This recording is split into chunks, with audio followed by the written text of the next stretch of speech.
तो यण प्रच्छेदो वाच्य हो गया, तो यण के लोप का प्रच्छेद हो गया, अर्थात सु द ध य उपास्य में यकार का लोप नहीं हुआ, है कि नहीं।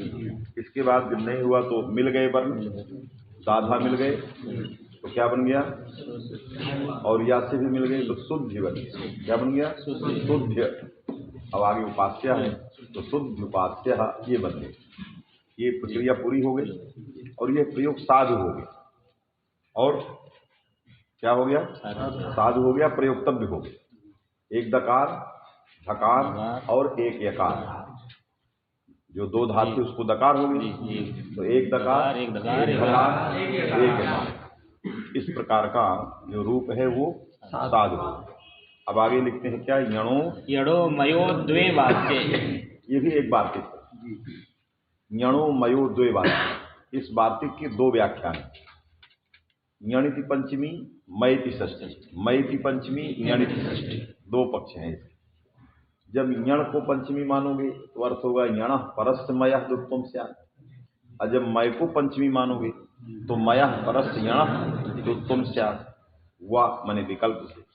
तो इस वार्तिक के यणो मयो द्विवाच्य, इस वार्तिक में पंचमी और षष्ठी के भेद से दो प्रकार के व्याख्यान इसके किए जाते हैं। यहाँ किस प्रकार के व्याख्यान की जरूरत है, तो कहा मयः इति पंचमी, यणिति षष्ठी, है कि नहीं। मयति पंचमी, यणिति षष्ठी, तो अर्थ होगा मयः परस्य यण द्वे वाव अस्ता। तो मैं कौन हो गया, सु द धा में धा हो गया, शुद्ध में क्या हो गया, धा। उस मय से उत्तर यण कौन हो गया, यकार, उसको भी दुत्व हो जाएगा विकल्प से, है कि नहीं। तो धकार और यकार को दुत्व विकल्प होने के कारण चार रूप बन जाएंगे, है कि नहीं। कभी धकार को दुत्व होगा तो यकार को नहीं होगा, यकार को होगा तो धकार को नहीं होगा। इस तरह से कितने रूप बनेंगे, चत्वारि रूपाणि, शायद क्रमशः लिखा है। कौन कौन है, मय इति पंचमी, यण इति षष्ठी इति पक्षे, यकारस्यापि द्वित्वम्। यकार समय धकार को अनच्च से दुत्व होता ही, यकारस्यापि द्वित्वम्, यकार को भी दुत्व हो गया। किस पक्ष में, मय की पंचमी, यण की षष्ठी, समझ में आएगी नहीं। बने मय से परे यण को दुत्व होता है विकल्प से, तो यकार को यकारस्यापि द्वित्वम्, तस्मात् तद इह धकार एकारयोः द्वित्वम् विकल्प चत्वारि रूपाणि। विकल्पेन दुत्वम्, है कि नहीं। वैकल्पिक दुत्व को लेकर के चत्वारि रूपाणि, है कि नहीं। एक धम एक यम, पहला हो गया, एक धम एक यम। न धकार को अनच्चा लगा विकल्प के कारण, न यणो मयो द्विवाच्य लगा, तो धकार को भी दुत्व नहीं हुआ, यकार को भी दुत्व नहीं हुआ, तो क्या बन गया, एक धम एक यम, पहला रूप शुद्ध उपास्य।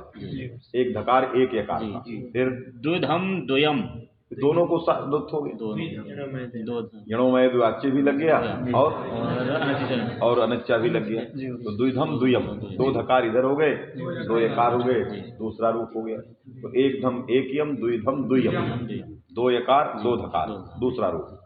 द्विधम एक यम, धकार को दुत्व हो गया, उधर नहीं हुआ, इधर जो है धकार को हो गया और उधर जो है अभी नहीं लगा, विकल्प पक्ष है, तो द्विधम एक यम, तीसरा रूप हो गया, दो धकार एक यकार, एक धम द्वयम, उधर हो गया इधर नहीं हुआ, यकार को दुत्व हुआ वार्तिक लगा और इधर धकार को अनच्चय नहीं लगा, तो एक धम द्वयम का चौथा रूप, एक धकार और दो यकार का चौथा रूप। इस तरह से शुद्ध उपास्य मध्वरी धात्रंसा लाकृति, हाँ, ये चार उदाहरण सब बन गए, है कि नहीं। तो शुद्ध उपास्य के अकेले चार और दो तीन और इधर के हो गए, तो 7-8 उदाहरण मिला करके सब जो है बन गए।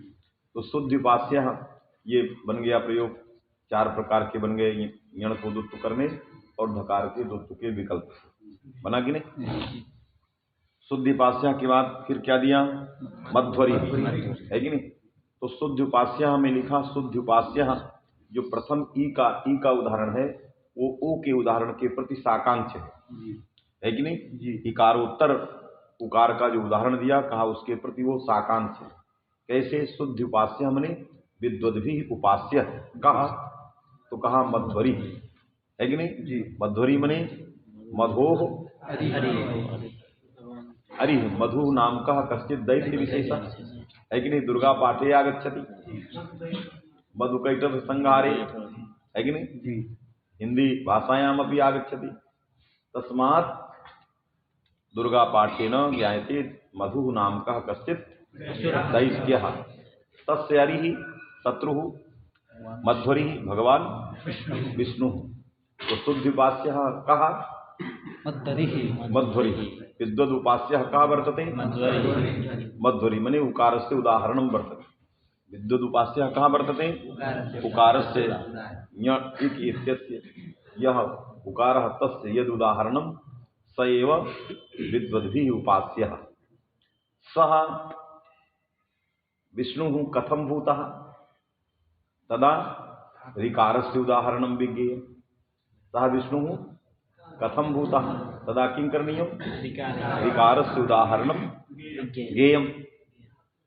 सः धातृंसः, धाता अंशः यस्य, अत्र बहुव्रीहि, धाता है कि नहीं। जिस विष्णु का धाता क्या है? अंश है, उसकी कमल नाभि से उत्पन्न हुआ है, तो तीसरा भी साकांक्ष है।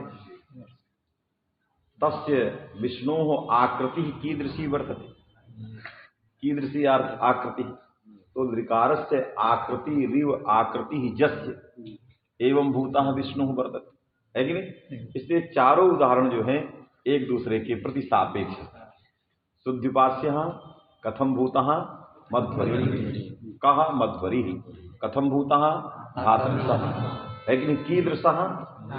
लाक् मने ऋकारस्य आकृताविव आकृतिः यस्य असौ लाकृतिः। समझ में कि नहीं। इस तरह से चारों उदाहरण से एक दूसरे से मिलते जुलते। चलिए ये सारे उदाहरण बनी जाएंगे। उसी तरह है जो प्रक्रिया शुद्धिपास्या की है वही प्रक्रिया इसकी है। लाकृति में भी वही प्रक्रिया है। दृ की जगह जो है वकार भी गण प्राप्त है, लकार भी गण प्राप्त है, लेकिन यहाँ पर जो है दंत स्थान मात्र जन्यत्व जिसमें रहेगा वही होगा। दंत स्थान मात्र जन्यत्व किसमें है? ल में है, वकार में नहीं, इसलिए वकार्यण नहीं है। मात्र लगाना वहाँ अनिवार्य। फिर सूत्र दूसरा आ गया। दुत्व का प्रकरण चल रहा है। दुत्व के प्रकरण में दूसरा सूत्र आ गया। क्या आया? नादिन्या क्रोधे पुत्रस्य। नादिन्या क्रोधे पुत्रस्य, ये न यह अव्यय शब्द निषेधार्थक है। और आदिनी दूसरा शब्द क्या है? आदिनी। और क्या बोले? नादिन्या आक्रोशित। आक्रोशित माने न आदिनी आक्रोशित। बात में कि नहीं। ये आदनी जो शब्द है इसमें भी विभक्ति आई है, सप्तमी विभक्ति, और सौत्रत्वाद विभक्ति का लोप हो गया है, इसलिए लुप्त सप्तम्यंत है। आदनी शब्द लुप्त सप्तम्यंत। और अद धातु से कौन प्रत्यय हुआ है? ल्युट प्रत्यय, इणिनी प्रत्यय। अति शीलम जस्य सा आदनी, है कि नहीं। खाने का स्वभाव ही जिसका है उसको आदनी कहते हैं। तो आदिन बना लीजिए। अद धातु से णी प्रत्यय हो गया। सुप्त जातौ ताच्छिल्ये, सुबंत उपपद रहते, है कि नहीं। धातुर, हाँ सुबंत तो है नहीं, तो धातुर इणनिस ताच्छिल्ये, धातु से णी प्रत्यय ताच्छिल्य अर्थ में हो गया। तो अति शीलम यस्या, है कि नहीं। खाने का स्वभाव है जिसका, तो ये इणनी प्रत्यय किस अर्थ में आता है? कर्तरी अर्थ में आता है कि नहीं। लेकिन उस खाने वाले कर्ता में शील भाषित होना चाहिए। बात में कि नहीं। यदि जो इणनी प्रत्यार्थ करता है उस कर्ता में यदि तत्शील भाषित होता है तो कर्तार्थ में कौन प्रत्यय आता है? इणनी। इसलिए अत्ति अत्यासा आदिनी। उस अत्तिया के अंदर जो कर्ता है उस कर्ता में क्या होना चाहिए? शीलत्व, स्वभाव ऐसा होना चाहिए, तक्षीलता उसके अंदर आनी चाहिए, है कि नहीं। तो ताक्षील्य विशिष्ट जब करता रहेगा तदा तस्मिन कर्तरी इणनी प्रत्यय धातु आएगा। कथम भूते कर्तरी इणनी प्रत्यय? ताक्षील्य विशिष्टे कर्तरी, उस कर्ता में ताक्षील्य। ये इदम ताक्षील्यम न प्रत्ययवाच्य अपितु प्रत्यय दोत्यम। ये जो है प्रत्यय से वाच्य नहीं है कि नहीं। मैंने प्रत्यय तो कर्तरीकृत ऋणी प्रत्यय किस में आता है? कर्ता में। फिर कर्ता में ताच्छिल्य क्या है? ये कहाँ से आया? तो ताच्छिल्य क्या है? यह द्योत्य है, क्योंकि प्रत्ययों के कुछ अर्थ द्योत्य होते हैं, कुछ वाच्य होते हैं। वास्तविक नहीं, तो कर्तार्थ में वाच्य है और ताच्छिल्य जो है वो स्वभावतः लभ्य है, इसलिए द्योत्य है। प्रकृति से प्रकृति प्रत्यय विशिष्ट जो प्रकृति है उस प्रकृति के द्वारा ताच्छिल्य व्यंजनया लभ्य है। व्यंजनया लभ्य है, जिसको प्रत्यय द्वारा द्योतित करते हैं। माने ताच्छिल्य में भी शाब्दबोधे भाषते, ताच्छिल्य भी शाब्दबोध में भाषित है। लेकिन ये कथम व्यंजनया, कैसे उसमें आया? प्रकृति और प्रत्यय से विशिष्ट जो शब्द बना उस शब्द में व्यंजना है, तो तया व्यंजनया ताच्छिल्यम आगच्छति। नहीं तो ताच्छिल्य कहाँ से आए? जैसे अणमुल में करते हो ना, माने स्मारम करते हो, तो ये अणमुल प्रत्यय किस में आता है? भाव में आता है कि नहीं? फिर उसमें बहुत सारी चीजें आभीक्षण क्या क्या लगा दिया जाता है और लिखा जाता है आभीक्षण द्योते। तो वाच्य किसका है? आभीक्षण प्रत्यय का हो नहीं सकता, क्योंकि प्रत्यय भाव में आया है। धातु का हो नहीं सकता, क्योंकि फलानुकूल व्यापार निश्चित ही है। तो ये आभीक्षण क्या है? कहाँ से आ गया? किसका वाच्य है? तो कहा जाता है ये प्रकृति प्रत्यय विशिष्ट जो शब्द बनता है उस शब्द में रहने वाली व्यंजना वृत्ति से वाच्य है, माने व्यंग्य है। और उसी व्यंग्य को द्योत्य कहते हैं। जो व्यंग्य है उसको क्या कहेंगे? द्योतक है। इसका द्योतन कौन करेगा? प्रकृति प्रत्यय विशिष्ट समुदाय करेगा। प्रकृति प्रत्यय विशिष्ट समुदाय करेगा, तो समुदाय से द्योतित है, उस अंश में प्रत्यय का भी प्रवेश है, इससे प्रत्यय द्योत्य भी कहा जाता है। इसलिए कह देते हैं आभीक्षण द्योत्य। उसी तरह यहाँ भी प्रकृति प्रत्यय विशिष्ट जो शब्द बनता है आदिम, उस आदिम से जो द्योत्य क्या व्यंग्य क्या हो रहा है? ताच्छिल्य। ताच्छिल्य व्यंग्य है कि नहीं? अधातु का अर्थ हो गया भक्षण और ऋणी प्रत्यय का अर्थ हो गया कर्ता, माने भक्षण कर्ता। स्त्रीलिंग में माने भक्षण कर्त्री। अब उस भक्षण कर्त्री में क्या बैठा है? ताच्छिल्य। वो ताच्छिल्य जो है व्यंजना वृत्ति से आता है, उसी को व्यंग्य कहते हैं, उसी को द्योत्य कहते हैं। तो ताच्छिल्यम द्योत्यम माने व्यंजनया उपस्थाप्यम, व्यंजनया व्यंग्यम, ये व्यंजना से प्राप्त। तो व्यंजना कहाँ है? प्रत्यय में भी रह सकती है, प्रकृति प्रत्यय समुदाय में भी रह सकती है, क्योंकि व्यंजना सर्वत्र बाधा अबाधित है, सब जगह रहती है। वास्तविक नहीं, तो इसलिए आ गया ताच्छिल्य विशिष्ट जो है कर्तृत्व की प्रतीति वहां हो। तो अति इति अत्यासा क्या बन गया? आदिम। और आदिम से ऋण्यभ्यो गीप से गीप प्रत्यय कर ली तो बन गया आदमी, है कि नहीं? तो नादिन्या ना निषेध हो गया और लुप्त सप्तम्यंत आदमी हो गया। और दूसरा हो गया आक्रोश। आक्रोश कहता है गम्यमान को, कहते हो ना आक्रोशे गम्यमान, आक्रोश गम्यमान। अरे आक्रोश कैसे गम्यमान? कहां से मिलेगा आक्रोश? है कि नहीं? कोई ऐसी चीज हो तो उठा लोगा आक्रोश को। प्रयोग आया पुत्रादनी, तो प्रयोग आ गया, क्या आया? पुत्रादनी। कहा? पुत्रादनी में पुत्र का अर्थ पुत्र है, पुत्र कर्मक पुत्र का अर्थ, और आदमी का मतलब भक्षण कर्त्री, है कि नहीं? पुत्र कर्मक भक्षण कर्त्री, ये उसका अर्थ। फिर ये आक्रोश कैसे आ जाए? न वो पुत्रम का अर्थ हो सकता, न वो आदमी का अर्थ हो सकता। तो आक्रोश कथम गम्यते उपस्थाप्यते, आक्रोश कैसे से प्राप्त हो जाएगा? तो जहां जहां द्योत्य, द्योतक, गमक, गम्यमान ऐसे शब्द आते हैं सब वो व्यंजना परक होते हैं, वो व्यंजना से आते हैं। पुत्र आदमी वाक्य में व्यंजना, कहाँ व्यंजना है? वाक्य। पूरे पुत्रादनी वाक्य में क्या है? व्यंजना। इस वाक्य से क्या व्यंग हो रहा है? आक्रोश। अरे कहते हैं ये पुत्रादनी है कि नहीं? क्या है? माने किसी मनुष्य जात में मानुषी किसी स्त्री को किसी व्यक्ति ने आक्रोश में बोल दिया, क्या? अरे कोई गलत काम कर रही थी, अपने बच्चों को मार रही थी या गला दबा रही थी, है कि नहीं? तो उसने कहा कि तो ये बड़ी खराब है, क्या है ये? पुत्रादनी, तुमसी पापी, है कि नहीं? तुम जो है पुत्रादनी हो। तो पुत्रादनी हो तो वो पुत्रान, अब तुम न पुत्रान अत्ति, वो पुत्रों को तो नहीं खाती है, फिर कैसे उसको पुत्रादनी कह रहे? बात में कि नहीं? इसलिए पुत्रादनी तो है नहीं, बिना पुत्रादनी की पुत्रादनी, तो वो प्रयोग किस अर्थ में आया? आक्रोश अर्थ में आया, अर्थात उसके प्रति क्या है? आक्रोश है। तो आक्रोश किसका अर्थ माना जाए? पुत्र का माना जाए कि आदमी का माना जाए?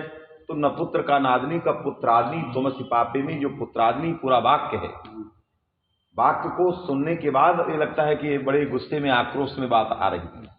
तो आक्रोश जो है वो वाक्यार्थ बोध से प्रतीयमान है। गम्यमान मने प्रतीयमान, प्रतीयमान मने व्यंजनया उपस्थाप्यमान, व्यंजनया उपस्थित, अर्थात वाक्य में व्यंजना, इसलिए गम्यमान शब्द का प्रयोग कर।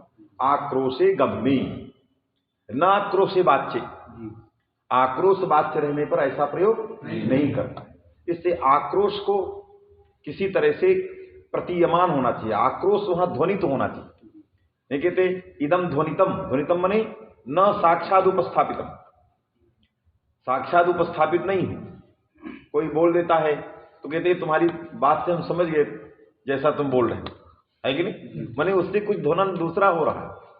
तो ध्वनितम मने व्यंजनया बोधितम, ध्वनितम का अर्थ क्या होता है? व्यंजनया बोधितम, वो व्यंजना से आता है। मने जब संबद्ध और असंबद्ध अर्थ आने लगे, तो जो संबद्ध अर्थ होता है वो शक्ति से आता है, और जो असंबद्ध अर्थ होते हैं वो व्यंजना से आता है। क्यों? व्यंजना को संबद्ध और असंबद्ध अर्थ से कोई मतलब नहीं, शब्द में ही रहे कोई मतलब नहीं, वो नेत्रों के भाव में भी रहती है। आपने आंख ऐसे कर दिया, पता लग गया, अर्थबोध हो गया,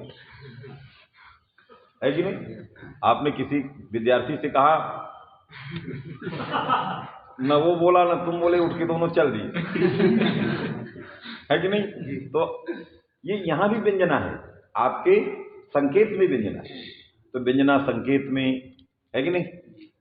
अब नेत्र के भाव में, शब्द में, अर्थ में, और संबद्ध असंबद्ध सभी प्रकार की अर्थों में, और उसको किसी भी प्रकार के तात्पर्य आदि कुछ जरूरत नहीं, बस में कि नहीं? तो इस तरह से ये आक्रोश क्या है? व्यंजना के द्वारा प्रतीयमान है, इससे आक्रोशे गम्य माने। और जहां जो वास्तविक रूप से खा ही लेती हूं तो वहां आक्रोश का कथा ही नहीं, वो तो सत्यता ही है कि नहीं? उसको कौन आक्रोश करने में गाली देने की जरूरत है? गाली देना, आक्रोश करना तो उसके लिए जरूरत है जिसमें वो गुण नहीं है और वो काम हो रहा है, और जिसमें वास्तविक रूप से गुण है। माने प्रसरपंती जो सर्पणी होती है, प्रसरपंती सर्पणी होती है कि नहीं? प्रसरपंती माने दौड़ती हुई, है कि नहीं? इसलिए उसको सर्प या सर्पणी कही जाती। तो प्रसरपंती जो सर्पणी है, वो सर्पणी जो है बहूनि अपत्यानि जो है प्रसूति, है कि नहीं? बहूनि अपत्यानि प्रसूति, बहुत सारे पुत्रों को एक साथ जन्म देती है। कितने देती है? 1 करोड़, 10,000, 25,000 ऐसे देती है एक बार। जैसे कुक्कुटी जो है 5-7 दे देती, यदि वो सब जीवित रह जाएं एक तरफ से तो संसार में वही रहे, कोई रहेगा ही नहीं। लेकिन देती 7 है, जीते कितने हैं? एक आध, कोई इसमें मर गया, कोई उसमें मर गया, कोई उसमें कोई वो मर गया, कोई ऐसे हो गया, बहुत मुश्किल से कुछ जिए। उसी तरह वो देती कितनी है एक बार में? 10,000, 1 करोड़, 10 करोड़, 10,000 ऐसे दे, इतने दे, इतने इतने इतने इतने ऐसे, है कि नहीं? और तस्मिन् काले प्रसूति काले अत्यंतम क्षुधा तस्याभवत्, उस सर्पणी को बहुत भूख लगती है, इतनी लगती है कि वो कुछ देखती नहीं है, और अगल बगल जन्म दिए हुए सारे बच्चों को खा लेती क्षुधा के। जब खा लेती है तो उसमें जो तेज तर्राट होते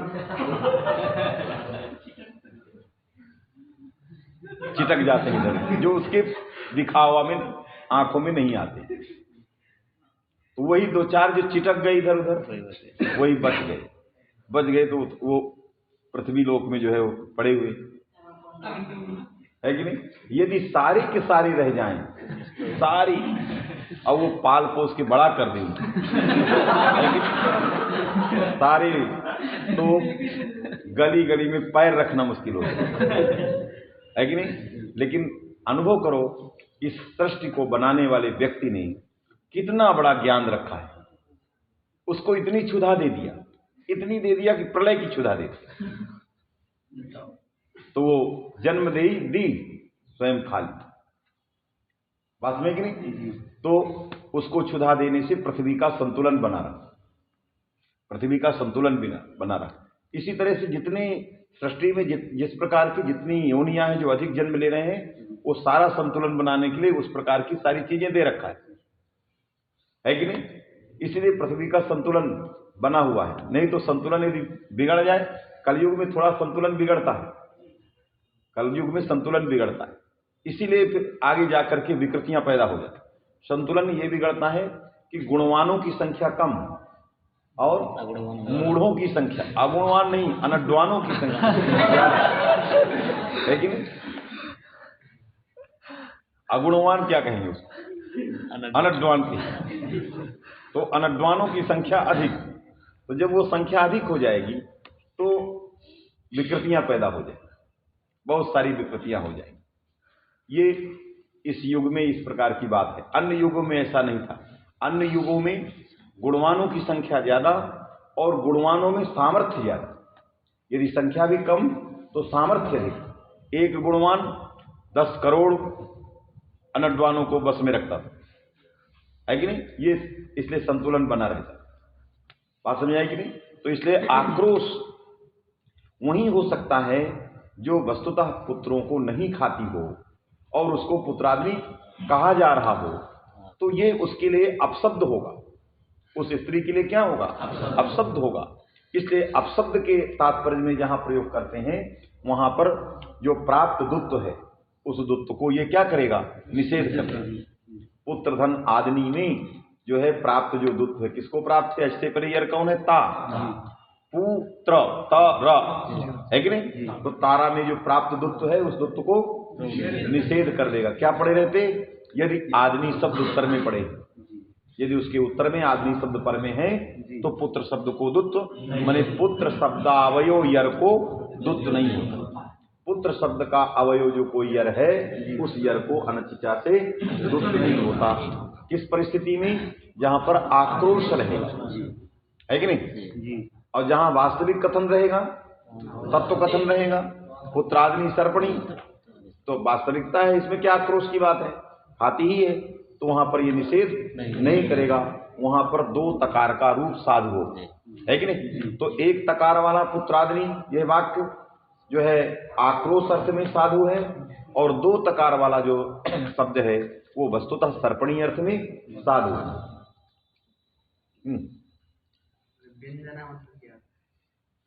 व्यंजना क्या है, ये बात समझना है। शब्द के जैसे मनुष्य में सामर्थ्य होता है, उदाहरण के रूप में चलिए, आप में सामर्थ्य है, इनमें सामर्थ्य, प्रत्येक मानव का सामर्थ्य, प्रत्येक प्राणियों का सामर्थ्य, प्रत्येक पशु पक्षियों में, सब में अपना अपना सामर्थ्य है कि नहीं। और यह सामर्थ्य ईश्वर से प्रदत्त है। क्या है, प्रदत्त है, और अनंत अनादिकाल से। जिस सामर्थ्य के कारण आप किसी न किसी कार्य में प्रवृत्त होते हैं, उस कार्य को संपन्न कर लेते हैं। जैसे आप पढ़ते हैं तो आप में सामर्थ्य है, तभी आप पठन क्रिया को कर रहे हैं। यदि सामर्थ्य नहीं होता तो उठ बैठ ही न पाते, तो यहां कैसे आप। उसी तरह संसार में होने वाली जितनी आर्थिक सृष्टि होती है उस आर्थिक सृष्टि में सामर्थ्य रहता है। उसी तरह एक शाब्दिक सृष्टि होती है। ये संसार की सृष्टि क्या है, आर्थिक। घटपट मठ जो आप व्यवहार कर रहे हैं, बोल रहे हैं, काम कर रहे हैं, ये कौन सृष्टि है, इसको आर्थिक सृष्टि कहती हैं। और एक शाब्दिक सृष्टि है कि नहीं। शब्द भी अपना काम करते हैं। आप पुरुष हो, अर्थ हो संसार में, तो आप अपना काम करते हो, है कि नहीं। क्यों करते हो, क्योंकि आपके पास सामर्थ्य है, शक्ति है। क्या है, सामर्थ्य है, शक्ति है कि नहीं। वो शक्ति आप घी खा के नहीं पाए हो, वो शक्ति कहां से पाए, अनंत अनादिकाल से पाए। केवल घी खा के आपने उसको सुरक्षित रखा, बढ़ाया, है कि नहीं, स्वस्थ रहे। शक्ति आपको अनंत काल, अनादिकाल से मिली हुई है और उस शक्ति के माध्यम से इस आर्थिक संसार में आप तत्त कार्यों को संपादित करते थे। ये तो हो गई ये सांसारिक जो आर्थिक सृष्टि है। ये एक सृष्टि है शाब्दिक सृष्टि, जहां केवल शब्दों का काम होता है। जैसे वेद में, वेद क्या है? शाब्दिक सृष्टि। भगवान का शब्दमय विशालतम रूप है, ईश्वर का शब्दमय रूप, जहां केवल शब्द है कि नहीं। और ये जो संसार है ईश्वर का अर्थमय रूप। तो सगुण के भी दो भेद हैं, सगुण के एक अर्थमय सगुण है, एक शब्दमय सगुण है। जहां सत्ववेद जो है ईश्वर का जो व्यापक रूप है वो शब्दमय है, और ये संसार जो ईश्वर का रूप है वो अर्थमय है। तो ये सगुण दो भागों में बटा हुआ है। जब शब्दमय रूप में जाओगे, शाब्दिक सृष्टि में जाओगे, तो शब्द भी अब कार्यों को संपादित करता है सांसारिक अर्थों की तरह। जो सांसारिक अर्थ हैं उन अर्थों की तरह शब्द भी क्या करता है? कार्य करता है। जैसे आप अर्थ हो और आपके लिए जो शब्द का प्रयोग किया जाए वो क्या है? शब्द है। वो शब्द भी कार्य करे। जिस तरह आप कार्य करते हो उस शब्द के आप अर्थ हो, और आप कार्य करते हो उसी तरह शब्द भी कार्य करे। लेकिन शब्द यदि कार्य करेगा तो शब्द को भी सामर्थ्य चाहिए। जैसे अर्थ को सामर्थ्य चाहिए, अर्थ में कार्यकारित्व है सामर्थ्य के कारण, तो शब्द के अंदर भी कार्यकारिता है, तो उसके लिए सामर्थ्य चाहिए, है कि नहीं? शक्ति चाहिए। तो शक्ति कौन सी शक्ति मानी जाए, है कि नहीं? तो सामर्थ्य के तीन भागों में बांटा गया। एक सामर्थ्य क्या है? वाच्यवाचक भाव, इस तरह का नाम दिया गया, शब्द के ही नाम दिए जाए। दूसरा नाम दिया गया लक्षणा है, और तीसरा नाम दिया गया व्यंजना है। ये तीनों शब्द के क्या हैं? सामर्थ्य हैं। इस प्रकार के सामर्थ्य शब्दों में रहते हैं, जिससे शब्द में कार्यकारिता है। बात में कि नहीं? जैसे आपने सुन लिया घटम आनय, इस शब्द को सुना, बात में कि नहीं? तो घट से आपने क्या किया? बोध किया, है कि नहीं? जो कंबुग्रीवादि मदर्थ बोध किया, इस शब्द ने उस अर्थ में अर्थ रूपी कार्य को किया। तो शब्द के अंदर वो शक्ति थी जिस शक्ति के कारण कंबुग्रीवाद मदर्थ रूप कार्य पैदा हुआ, है कि नहीं? और तदर्थ विषयक फिर आपको बोध हुआ। बोध होने के बाद फिर आप आनयन क्रिया में अन्वय किए। ये सारा शब्द का जाल है कि नहीं? ये इसको कहते हैं शब्द का जाल। और ये सारी शक्तियां कहाँ रहेंगी? शब्द में रहेंगी, और शब्द में रह करके ये सारे कार्यों को करेंगे। जैसे आपको पढ़ना है तो आपका और आपका पढ़ने के साथ संबंध होता है। यदि आपका और आपके पढ़ने की क्रिया के साथ संबंध न रहे तो आप असंबद्ध कार्य को कभी भी पैदा नहीं कर सकते। कोई भी कारण अपने असंबद्ध कार्य को पैदा नहीं कर सकते। यदि मैं यहाँ से केदार घाट को नहीं देख पा रहा हूँ क्योंकि मेरे नेत्र जो कारण है उसके साथ संबंध स्थापित नहीं कर पा रहे, वो असंबद्ध है। जिस विषय को नेत्र के साथ संबंध रहेगा उसी विषय को मैं देख सकता हूं। इसका मतलब निश्चित हुआ कि कारण अपने संबद्ध कार्य को ही पैदा करता है। बात में कि नहीं? तो यदि कोई शब्द किसी अर्थ को पैदा करेगा तो क्या होना चाहिए? उस अर्थ के साथ उसका संबंध होना चाहिए। बात में कि नहीं? तभी वो सामर्थ्य उस अर्थ को पैदा करेगा। तो वो जो सामर्थ्य अर्थ को तभी पैदा करेगा जब उस सामर्थ्य रहने वाले सामर्थ्यवत शब्द का उस अर्थ के साथ संबंध हो। तो हमें संबंध की कल्पना करनी पड़ती है। कोई संबंध है तो हम क्या संबंध मानते हैं? कहते हैं तादात्म्य है। क्या है? तादात्म्य ने हमको सामर्थ्य को बताया और हम सामर्थ्य को पकड़ लिए और उस सामर्थ्य से हमने अर्थबोध कर। तो ये संबंध जो हुआ तादात्म्य, ये क्या हुआ? कार्य और कारण का संबंध हुआ। शब्द का अर्थ के साथ ये संबंध हुआ। इस संबंध से क्या मिला हमें? हमने निश्चित जाना कि यह कारण अपने कार्य में यह कारण शब्द रूपी कारण अपने कार्य के साथ संबंध रखता है, तादात्म्य संबंध रखता है, इसलिए निश्चित इस कार्य को पैदा करे। लेकिन इसकी उत्पादक शक्ति क्या है? तो इसकी उत्पादक शक्ति है, व्यंजना है, यही सब हो सकता है वास्तविक नहीं। तो हम उसके उत्पादक शक्ति की कल्पना करें तो ये सारी शब्द की वृत्तियां हैं। समझ में आ गया कि नहीं? शब्द में रहती हैं ये सारे ग्रंथ का निचोड़। ऐसी ग्रंथ में लाइनें बहुत लिखी हैं, पंक्तियां इधर उधर विरुद्ध हैं, लेकिन जो उसका सार है इस तरह से उसको उपस्थापन किया जा सकता है। ये इसमें बहुत सारे ग्रंथों की बात आ जाए, किस तरह से उसको करना, समझ बात आ गई। व्यंजना आपने समझ लिया, व्यंजना असंबद्ध अर्थ को भी उठाती है, लक्षणा को संबंध रहना जरूरी है, और शक्ति तो संबंध को मानती ही, वास्तविक नहीं। तो इस तरह से 3 प्रकार की वृत्तियां हैं, जो आगे पढ़ोगे तो यही हो गई शक्ति, लक्षणा, व्यंजना। और शब्द कितने प्रकार के हैं? जितनी शक्तियां उतने शब्द, जितनी शक्तियां उतने अर्थ। तो 3 प्रकार के अर्थ, 3 प्रकार की उनकी शक्तियां, और शक्तियों के कारण 3 प्रकार के शब्द। तो कितने हो गए? 9 हो। इस तरह जोड़ते घटाते मिला करके कितने होते हैं? 16 होते हैं। कितने होते हैं? 16 को क्या कहते हैं? ये शब्द की पूरा व्यापार बनता है। इतने सारे चीजें हैं, ये मिला करके 16 चीजों की कल्पना की जाती है। बात में कि नहीं? वो क्रमशः हम आपको कभी लिखाएंगे क्या है, पहले क्रम से क्या रहेगा, दूसरे क्रम से क्या रहेगा, तीसरे क्रम से क्या रहेगा, ये सारी चीजें उसमें आएंगी। समझ आएगी नहीं? चलिए। पुत्र शब्दस्य न द्वे स्तः आदिनी शब्दे परे। आदिनी उत्तर में हो तो पुत्र शब्द अवयवस्य यरः न दुत्वम, तो बन गया पुत्रादिनी। त्वमसि पापे, है कि नहीं? त्वमसि पापे, पापे संबोधन का रूप है। हे पापे त्वम पुत्रादिनी अति, तुम पुत्रों को खाने का स्वभाव रखती हो।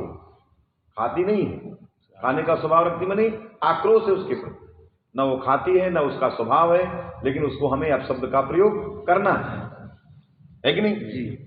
तो इसलिए जो है क्या हो गया, आक्रोश यहाँ वाक्य के द्वारा गम्य है, इसलिए यहाँ प्रदुत्त नहीं हुआ। समझ में? आक्रोशे किम तत्व कथने दुर्वचन भवत्येव। तत्व कथने, तत्व माने वास्तविक की जो सरपड़ी खाती है, जो वास्तविक। तत्व माने वास्तविक स्वरूप कथने। यदि हम वास्तविक रूप से उसको कहते हैं कि नहीं, आक्रोश नहीं कर रहे हैं, वो खाती ही है, अर्थात पुत्रादिनी सर्पणी। पुत्रादिनी सर्पणी क्या है? अब पुत्रादिनी सर्पणी को कौन आक्रोश करना, उसका तो स्वभाव ही है। ईश्वर ने उसको क्या दिया है?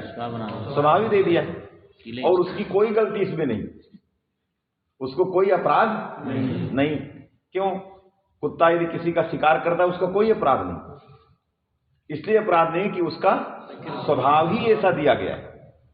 तो यदि अपने अपने स्वभाव से अपने अपने कर्म में व्यक्ति लगा रहे तो स्वतः सिद्धि को प्राप्त कर लेता है। जहां विपरीत स्वभाव में जाता है तो विपरीत कर्म में जाए, है कि नहीं? तो निश्चित रूप से वो सिद्धि को प्राप्त नहीं करता। इसलिए स्वभावतः जो प्राप्त कर्म है उनमें यदि लगा रहे तो निश्चित रूप से सिद्धि को प्राप्त करता है कि नहीं? तो अपना अपना अलग अलग स्वभाव है। यदि स्वभाव में है तो अपराध नहीं है। मनुष्य का क्या स्वभाव है? वो स्वभाव परित्याग कर देते। शेष जंतु जो परित्याग नहीं करते, वहां पशुओं में जो मनुष्य के लिए वर्जित कर्म है वो पशु करता है, उसको कोई अपराध नहीं, क्योंकि ये जो धर्मशास्त्र बनाए गए किसको उद्देश्य करके बनाए गए? मनुष्यों को उद्देश्य करके, विवेकवान प्राणियों को उद्देश्य करके। क्योंकि मानव यदि अपराधी होगा तो पशुओं से 100 गुना आगे बढ़ जाएगा और सृष्टि का सारा क्रम बिगड़ जाएगा। इसलिए इनको ज्यादा संतुलन में रखने की जरूरत है। वो तो संतुलित ही है। वो क्या है? संतुलित है। कभी नहीं कहा कि काशी के अमुक बैल ने बलात्कार कर दिया।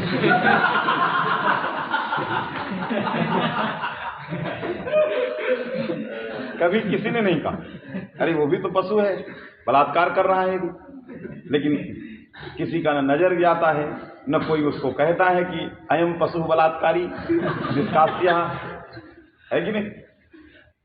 इसलिए नहीं कहता कि वो उनका स्वभाव है, ईश्वरीय प्रदत्त स्वभाव है, और वो स्वभावतः प्रवृत्त हो रहा कर्म, बात में कि नहीं। और मनुष्य का ऐसा स्वभाव नहीं है, वो यदि आचरण करता है तो स्वभाव विरुद्ध करता है, इसीलिए उसके ऊपर इस प्रकार के तमाम वातावरण आ जाते हैं।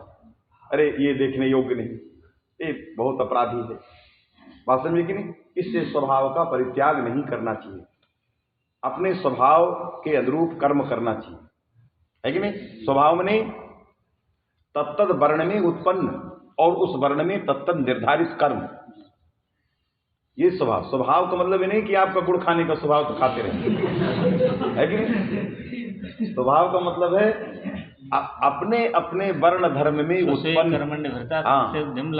न रहा, तो अपने अपने वर्ण विशेष में निर्धारित जो कर्म है उन कर्मों को संपादित करना, यही स्वभाव पद से गृहीत, इसी को स्वभाव कहते हैं, बात में कि नहीं। लोक प्रचलित स्वभाव का अर्थ यहाँ नहीं, लोक में जो प्रचलित।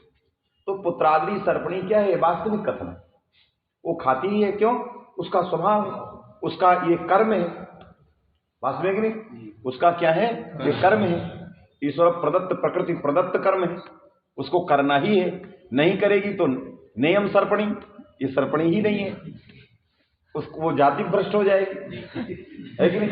इसलिए उसको करना ही है, ये खाती ही है। इसलिए वहां पर व्याकरण ने कह दिया यदि दुत्व घटितम रूपम तदा सर्पणी, यदि दुत्व रहितम रूपम तदा स्त्री नारी। हमें केवल दुत्व शास्त्र की प्रवृत्ति को देख करके शब्द का अर्थ समझ लेना।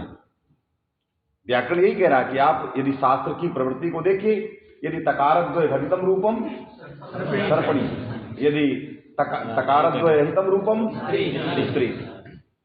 केवल शास्त्र को देख के जान, वहां कुछ कहने की जरूरत नहीं, जो देखा रूप समझ गया कि ये है, ये देखा समझ गया ये है, बात में कि नहीं। तो तत्व कथने पुत्रादिनी सर्पणी। चलिए, पुत्रादिनी सर्पणी तत्परे च पुत्रादिनी तत्त्वमसि पापे त्वमसि तत्परे च पुत्र पुत्रादिनी त्वमसि पापे। तत्परे च वार्तिक आया, क्या आया, तत्परे च वार्तिक आया। प्रयोग उसका उदाहरण दिया तत्परे का, पुत्र पुत्रादिनी, माने पुत्र पुत्रादिनी, दो बार पुत्र कही, पुत्र पुत्रादिनी। पुत्र पुत्रादिनी में सूत्र नहीं प्राप्त था, है कि नहीं। कौन, नादिन्याक्रु से पुत्र, नादिन्याक्रु से पुत्र से नहीं प्राप्त था, तभी तो वार्तिक बनाना पड़ेगा। यदि उसी सूत्र से काम चल जाए, दुत्व का निषेध हो जाए, तो तत्परे च दुत्वन्न भवति कहने की क्या जरूरत पड़ेगी। तो इसलिए नहीं प्राप्त था कि वहां पर आदमी शब्द से अव्यवहित पुत्र चाहिए, क्योंकि वहां सप्तम्यंत है। क्या चाहिए, आदमी शब्द से अव्यवहित पुत्र रहेगा। यदि पुत्रादनी शब्द से अव्यवहित रहेगा तो सूत्र में उद्देश्य ही नहीं। सूत्र में उद्देश्य क्या है, सप्तम्यंत आदमी, यही दुत्व के निषेध का उद्देश्य है। पुत्रादनी इत्याकारक जो सप्तम्यंत होगा वो जो है दुत्व के विधि का उद्देश्य, निषेध का उद्देश्य नहीं है, वास्तव में कि नहीं। तो इसलिए यदि ऐसी स्थिति में सूत्र नहीं बनता, निषेध नहीं करता, तो पुत्र पुत्रादि तो बन ही जाता, क्योंकि सूत्र लग ही नहीं रहा है। तो दुत्व होता, क्या होता, दुत्व होता, दुत्व घटित होता। तो ऐसे पुत्र पुत्रादि, पुत्र पौत्रादि क्या होता, और भी रूप बनते, क्योंकि कोई रोकने वाला नहीं रह जाता। पुत्र पुत्रादि में दुत्व होता, अब पुत्र पौत्रादि में वहां भी होता, बस में कि नहीं। पुत्र प्रपौत्रादि में वहां भी होता, है कि नहीं। तो इसने कह दिया कि पुत्र पौत्रादि में ना हो, अब पुत्र पुत्रादि में हो, ये नियंत्रित करना पड़ेगा। समझिए बात, पुत्र पुत्रादि में दुत्व न हो, अब पुत्र पौत्रादि में हो जाए। यदि हम इस वार्तिक को नहीं बनाते हैं तो पुत्र पुत्रादि में भी दुत्व होगा पुत्र पौत्रादि में भी दुत्थ होगा, पुत्र प्रपौत्रादि में भी दुत्थ होगा। हमें पुत्र प्रपौत्रादि में इष्ट है, पुत्र पौत्रादि में इष्ट है, पुत्र पुत्रादि में इष्ट नहीं। समझे कि नहीं? तो इसमें कुछ उक्त बातें भी हैं, कुछ अनुक्त बातें भी हैं और कुछ दुरुक्त बातें भी हैं। बात में कि नहीं? दुरुक्त बात क्या है? पुत्र पौत्रादि में हो जाए, ये न ये अत्यंत जो है गंभीर विषयताओं से निकली हुई बात है। पुत्र पौत्रादि में हो जाए, तो पुत्र प्रपौत्रादि में हो जाए, पुत्र परम प्रपौत्रादि में हो जाए, पुत्र परम परम प्रपौत्रादि में हो जाए। बात में कि नहीं? अरे तीन तो है, पुत्र पौत्र और इसकी बात शब्द ही नहीं। माने तीनों पीढ़ी की चर्चा होती है कि भाई पुत्र है, उसका पौत्र है, इसके बाद पौत्र है, प्रपौत्र है कि नहीं? नहीं कहते नाती हो गया, बेटा हो गया, नाती हो गया और सनाती हो गया, और फिर और पनाती हो, पनाती के बाद फिर और जोड़िए फनाती हो, और जब फा लगा दिए तो फिर दूसरा फा लगाइए। इसलिए पनाती का मतलब हो गया परम प्रपौत्र। पहले पुत्र पौत्र और प्रपौत्र, क्योंकि उसमें पनाती प लगाए तो परम को लगाए, उसमें पा को लगाए तो क्या होगा? परम प्रपौत्र, है कि नहीं? अब फिर परम परम प्रपौत्र, उससे भी परम उत्तरोत्तर, है कि नहीं? दो परम। बात समझे कि नहीं? ये शब्दों की कल्पना करनी पड़ेगी। तो पुत्र पौत्रादि में दुत्व इष्ट है, समझे कि नहीं? और प्रपौत्रादि में भी दुत्व इष्ट है, लेकिन पुत्र पुत्रादि में नहीं इष्ट है। तो हमें जहां इष्ट है उसको भी वार्तिक से निकालना है। बात समझे कि नहीं? जहां इष्ट नहीं है, वहां सूत्र से नहीं प्राप्त है, उसको कहना है। तो हम अनुक्त बात को भी कहना है, जो अनुक्त नहीं है उसको ही लाना है, क्योंकि सूत्र तो नहीं कह रहा है। बात में कि नहीं? इसलिए इस व्यापक वार्तिक का निर्माण किया। तत्परे, तत्पने सह परः, यस्मात् तस्मिन् तत्परे, सह मने आदमी, सह मने आदमी शब्द, परः उत्तरः, यस्मात्, है कि नहीं? यस्मात् मने पुत्रात्, तादृशी पुत्रादि शब्दे परे, तो सह मने आदमी शब्द परः, है कि नहीं?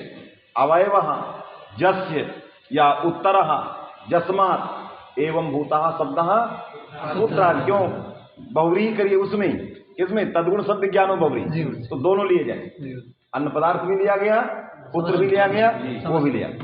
तो सह परो यस्मात् इत्यत्र तद्गुण संविज्ञानो बहुव्रीहि, समझे कि नहीं? तद्गुण संविज्ञानो, तो अन्न पदार्थ विशिष्ट समान पदार्थ लिए गए, तो अर्थ हो गया पुत्रादि। तत्परे मने पुत्रादि, अर्थात पुत्रादि पर में हो तो पुत्र शब्दावय जो यर है उसको दुत्व नहीं होता, लेकिन पौत्रादि पर में हो होता है, क्योंकि तत्शब्द से जो आदमी लिया गया और उसके बाद जो अन्न पदार्थ लिया गया, वो अन्न पदार्थ पुत्र ही लिया गया, शेष नहीं लिए गए। बात में कि नहीं? और यदि ये वार्तिक नहीं बनाते तो सब में स्थिति समान थी।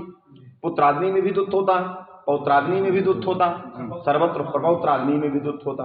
इसलिए अन्न में दुत्थ न दुत्थ हो, इसमें न हो, इसके लिए वार्तिक बनाना अनिवार्य। बात सुनिए कि नहीं? तो बन गया पुत्र पुत्रादि, यहाँ पर दुत्व का निषेध हो गया, समझ में कि नहीं? तत्परे च पुत्र पुत्रादिनी तुमसी पापे, पापे, ये भी आक्रोश है, क्योंकि वार्तिक की विषयता सूत्र की विषयता से समान है, आक्रोशादि वही रहेंगे, केवल सूत्र प्राप्त नहीं है, क्योंकि सूत्र केवल आदमी शब्द में लगता है, इसलिए सूत्र प्राप्त न होने के कारण ये वार्तिक बनाया गया। सूत्र का कुछ अंश लिया गया, कुछ इतर लिया गया। सूत्र का आदमी लिया गया, इतर जो है पुत्र लिया गया, इसलिए उक्त भी लिया गया, अनुक्त भी लिया गया, पौत्र आदि को भी नियंत्रित किया गया, वहां होगा, ये दुरुक्त है। इसलिए इसमें तीनों चीजें हैं, उक्त भी लिया गया, उक्त मने आदमी, और अनुक्त मने पुत्र, है कि नहीं? तो उक्त भी संग्रहित, अनुक्त भी संग्रहित, अदुरुक्त माने पौत्रादि में दुत्त होना, ये भी इसी से आ रहा है, ये भी इसी से, क्योंकि ये रहेगा तभी उसमें दुत्त होना है, बात समझे कि नहीं? इसलिए दुत्त का संग्रह, वहां पर दुत्त जो है घटित रूप साधु है, इसको भी ध्वनित किया, है कि नहीं? तो उक्त का भी कथन, अनुक्त का भी कथन, दुरुक्त का भी कथन, माने पौत्रादि इत्यत्र दुत्वम भवत्येव इत्यस्यापि कथनम, इदम कथनम दुरुक्तम, न सूत्रे उक्तम न वार्तिके उक्तम, अतएव वार्तिक ध्वननात् आगतम तस्मात् दुरुक्तम, है कि नहीं? आदि शब्द से उपादानम उक्तम, पुत्र शब्द से उपादानम अनुक्तम, तो तीनों चीजें आ गई, तस्मात् वार्तिक तत्परेच, ये इसको लगाना पड़ेगा। वाहद जगदयो, दूसरा वार्तिक है वाहद जगदयो, क्या लिखा? पुत्रहति एक प्रकार से हत और जग, है कि नहीं? वाह हत जगधयो, माने हत और जगध यदि उत्तर में है तो पुत्र शब्द को दुत्त विकल्प से होता है, क्योंकि निषेध प्राप्त नहीं है, निषेध तो आदमी शब्द में होता है, आदमी शब्द उत्तर में रहेगा तो निषेध होगा। तो पुत्रहति में क्या प्राप्त है? नित्य दुत्त प्राप्त है, पुत्रहति में अनचिचा से नित्य दुत्त माने विकल्प दुत्त प्राप्त, क्या प्राप्त है? विकल्प ही कर रहा है। और ये क्या किया? हत जगद में भी विकल्प है, क्या असुर कहाँ पर असुर है? रेप कहाँ है? अति से परे रेप होना चाहिए। तो क्या है? पुत्र हति माने हतः पुत्र यया, हतः यया समास करो, हतः पुत्र यया माने हत हो गया है पुत्र, मार दिया गया है पुत्र जिस स्त्री के द्वारा, सा स्त्री पुत्र हति स्त्री, राजदंतादिषु परम, है कि नहीं? हत शब्द जो है राजदंतादिगण में आता है, तो राजदंतादिगण में आने पर भी समास में हतः पूर्व में प्रयुक्त है, हतः पुत्र यया, तो समासे हत शब्द पूर्व में आया है। हत हत क्या बनना चाहिए? है कि नहीं? हाँ, तो क्या होना चाहिए? हत पुत्री, तो यहाँ पर पुत्र हति बना है, इसलिए राजदंतादिषु परम, जो राजदंतादिगण में आते होंगे उनका समास में पर प्रयोग होता है। तो हत जो है, जग्ध जो है, ये राजदंतादिगण में आते हैं, इसलिए इनका पर प्रयोग हो जाए समास में। तो हत उधर चला गया, तो क्या बन गया? पुत्र हत। अब निष्ठा वाला गीत प्रत्यय हो गया निष्ठांत से, तो क्या बन गया? पुत्र हति। तो दुत्त को इसने विकल्प किया, किसने? वहां जब तो इसने कहा क्या जरूरत थी इसकी, अनच्चा से सिद्ध था, क्योंकि अनच्चा से दुत्त विकल्प हो जाता, किसको? ताको, पुत्र में ताको। तो ये वार्तिक वर्ष पढ़ करके नियम करे, है कि नहीं?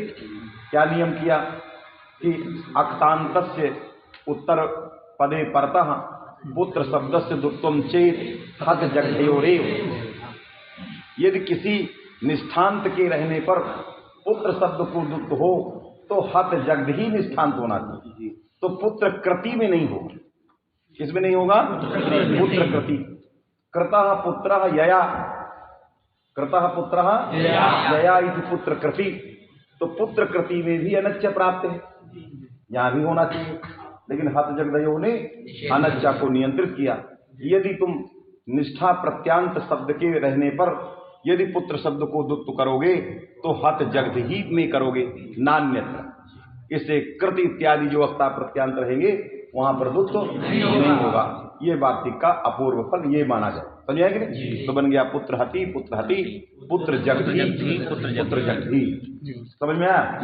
चलो, त्रिप्रवृत्तिषु साकटायनस्य, अब दूसरा आ गया त्रि प्रवृत्तिषु, है कि नहीं? प्रवृत्ति माने आदि, माने त्रयादिषु, त्रि प्रवृत्तिषु माने त्रयादिषु, 3 4 5 6 जितने आ जाएंगे, है कि नहीं? त्रयादि।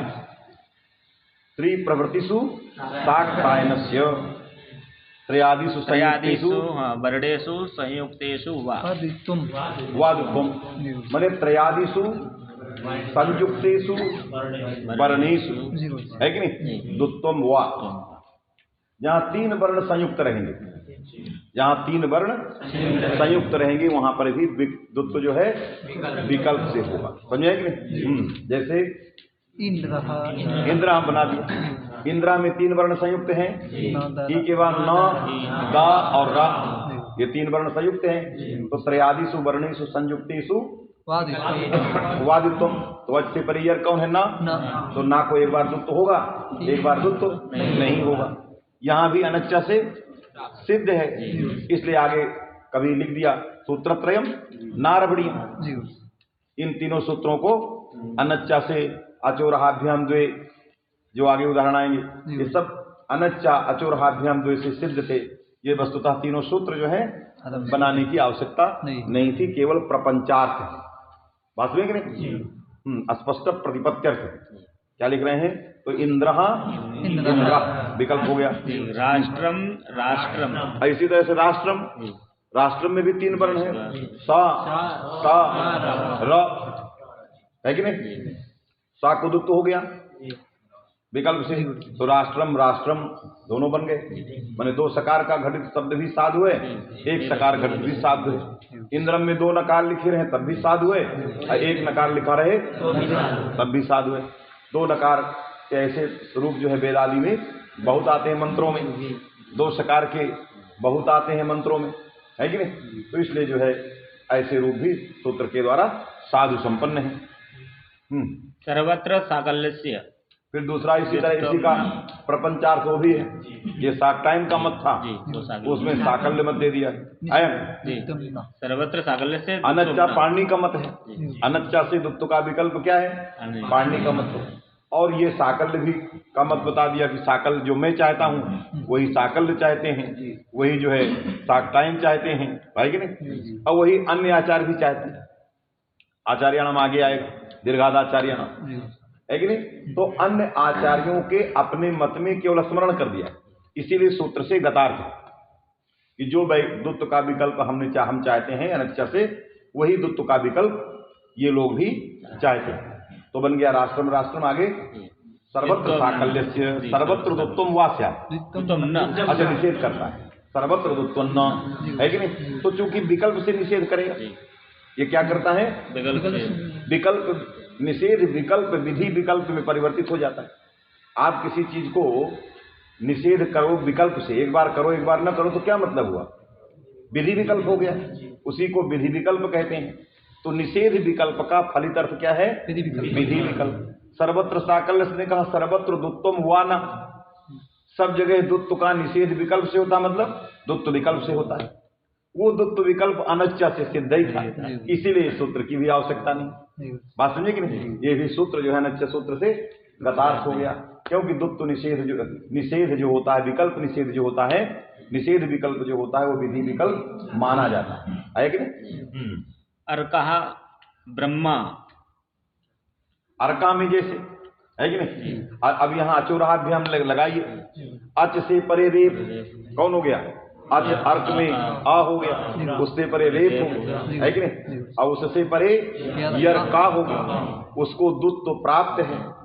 साकल्य के मत में निषेध होगा, अन्य के मत में नहीं होगा, तो विकल्प सिद्ध हो जाए, है कि नहीं, माने साकल्य के मत में निषेध विकल्प से होगा, अर्थात 2 बनेंगे, एक बार निषेध होगा एक बार नहीं होगा, वही विधि विकल्प है। तो 2 ककार का भी रूप साध, 1 ककार का भी। इसी तरह से दूसरा क्या दिया है, ब्रह्मा, हा है, अच्छे परे क्या है, हा, है कि नहीं, और उससे परे यार मकार, उस मकार को दुत्व विकल्प से अचोराभ्याम से, रेफ को दुत्व नहीं होगा, क्योंकि रेफ में रहने वाली जो निमित्तता है वो निमित्तता व्याप्य है, इससे यर में आने वाली स्थानिता का बाद हो जाएगा, इससे रेफ को दुत्व, अर्का के रेफ को अनच्चा से अच्छे पर यर कौन हो गया, रेफ, उसको नहीं होगा, क्यों, रेफ निमित्त भी है और रेफ स्थानीय भी है।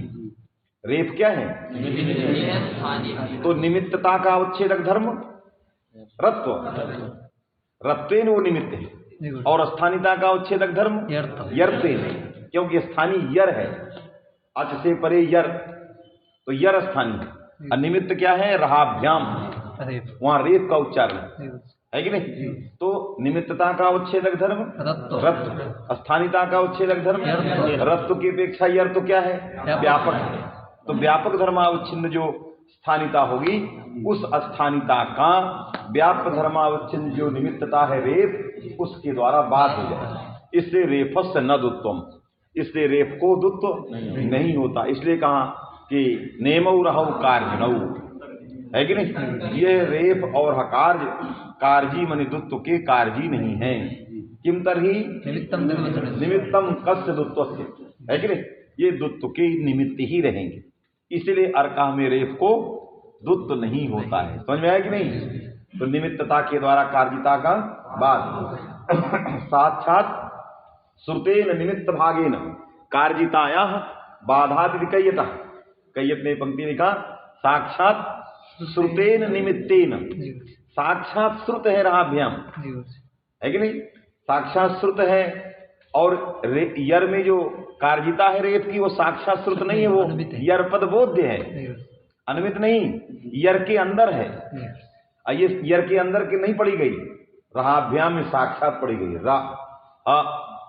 और दुत्व की कार्जिता में जो रा है वो प्रत्याहारांतर्गत है, साक्षात नहीं पड़ी गई। बात समझे कि नहीं। तो साक्षात श्रुतेन निमित्त भावेन, है कि नहीं, कार्जिताया बाधः। इसलिए यहां पर जो है दुत्व रेप को नहीं होगा, तो बन जाएगा अर्कः और ब्रह्मा। फिर दीर्घादाचार्याणाम, फिर दीर्घादाचार्याणाम कहा आचार्य, आचार्याणाम माने सर्वेषाम आचार्य, है कि नहीं। तो दीर्घादाचार्याणाम माने दीर्घ आकार से उत्तर यदि यर रहेगा तो उसको दुत्व विकल्प से नहीं होता। निषेध भी किया, तो दुत्व विकल्प से नहीं, निषेध माने दुत्व निषेध विकल्प से होता है कि नहीं, अर्थात दुत्व विकल्प से होता है। उदाहरण क्या दिया, दात्रम दात्रम पात्रम, दात्रम में दा फिर तार, है कि नहीं। तो अच कौन हो गया, दा में आ, उससे पहले यर कौन हो गया, ता, उस ता को दुत्व प्राप्त है, तो इसने निषेध विकल्प कर दिया। एक बार निषेध किया, एक बार निषेध नहीं किया, तो दो रूप बन गए, दात्रम दात्रम। इसी तरह पात्रम, पा के आ के अच से पहले यर कौन हो गया, तकार, उस तकार को प्राप्त दुत्व का निषेध विकल्प से कर दिया, तो विधि विकल्प हो गया, तो बन गया पात्रम पात्रम। तो दात्रम दात्रम पात्रम पात्रम। ठीक, आगे अचोराभ्याम द्वे, अचः पराभ्याम